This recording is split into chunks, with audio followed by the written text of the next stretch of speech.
Thank you, and thanks for the kind words. I really appreciate everyone who is here today by choice. I don't feel that I'm here by choice. So anyone who is willing to work on tackling this problem, who doesn't have the terrible motivation that I have, I just admire you all, and thank you.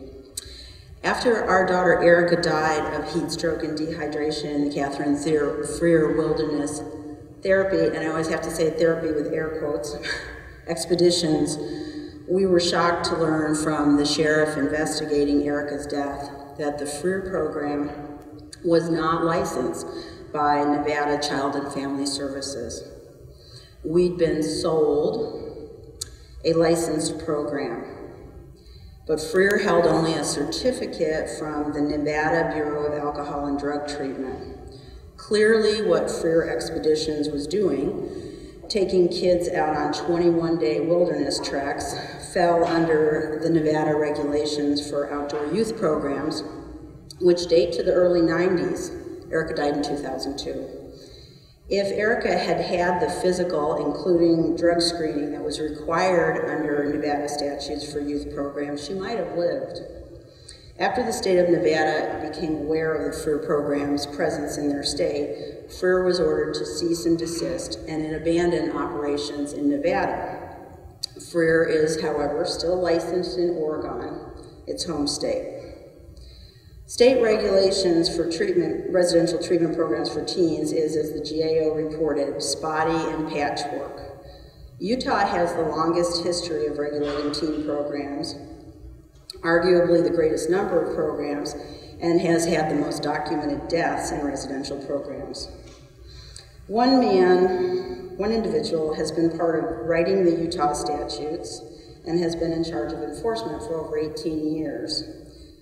This Utah state regulator, by example, is all I'm saying, has often been seen as a greater ally to the industry than to the children the state is supposed to protect.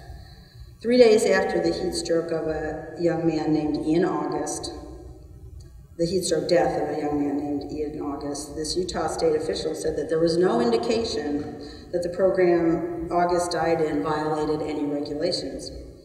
Shortly after criminal charges were filed in August's death, however, Utah regulators decided that there had indeed been violations of Utah regulations, and the program's license was revoked. A little over a year later, the operators of this program were back in business in Utah with a new license. The director of that program said of August's death, "It was an unfortunate thing that happened. It's just one of those things." In Montana, despite strenuous efforts by at least one state legislator to establish meaningful oversight for teen residential programs, the entire regulatory process was diverted when industry allies defeated an attempt to revise the makeup of the oversight board from a majority of industry representatives, 3 of 5, to a majority of healthcare professionals, 5 of 9. Subsequent to that defeat, 3 members of the Oversight Board voted to choose a top official from the state's most notorious teen program to run the board. As one observer put it, forget about the fox guarding the hen house. In the case of the Montana Board of Private Alternative Adolescent Residential or Outdoor Programs, which is known as the PAARP, the fox is now running the whole rent-a-cop shop. Unfortunately, industry purveyors are frequently disproportionately represented when local attempts are made to rein in residential programs. There's a lot of money at stake, and in such states as Utah, Idaho, and Oregon, industry representatives have been integrally involved in the legislative process. The rationale given was, quote, the states didn't understand exactly how different the private parent choice schools and programs were from the already existing schools and programs. In my opinion, this is a smokescreen for businesses that have operated with few, if any, standards and oversight, and when they see that regulation may be inevitable, desire the next best thing to no regulation, which is self-regulation. As far as federal responses, I'm going to repeat some things that have already been said, but Representative George Miller, now chairman of the Education and Labor Board, has been working on this, I know, for a very long time. I don't even know how long, but in 2005, Representative George Miller, who was then the ranking minority member of what is now the House Committee on Education and Labor, introduced the End Institutional Abuse Against Children Act, and also called on the Government Accountability Office to launch an investigation of private residential treatment programs for teens. In 2007, the GAO presented case studies of programs where deaths occurred, including my daughter Erica's, to the House Committee on Education and Labor, with Representative George Miller now as the chair.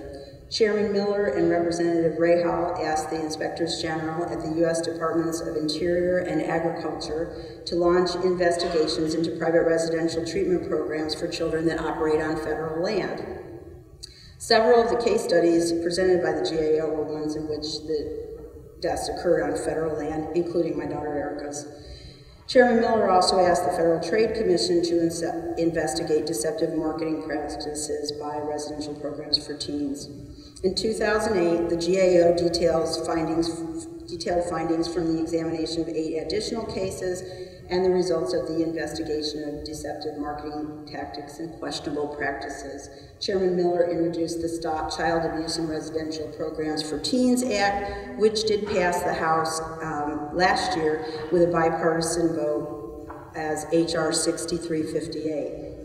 Also on June 25, 2008, the Bureau of Land Management issued a new instruction memorandum whose purpose is to ensure that wilderness therapy or residential treatment programs for troubled youth operating under special recreation permits are appropriately using the lands and waters managed by the Bureau of Land Management, are adequately providing for the protection, health, and safety of children participating in the programs, and are in compliance with state licensing or registration requirements.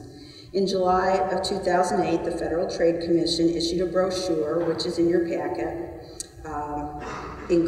for questions for parents to ask about residential treatment for teens.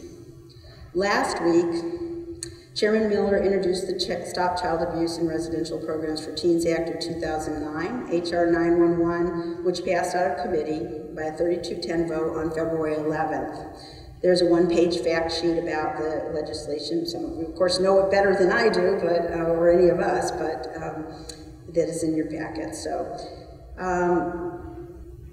I personally fervently hope that 2009 is the year that a Stop Child Abuse in Residential Programs for Teens Act is signed into federal law.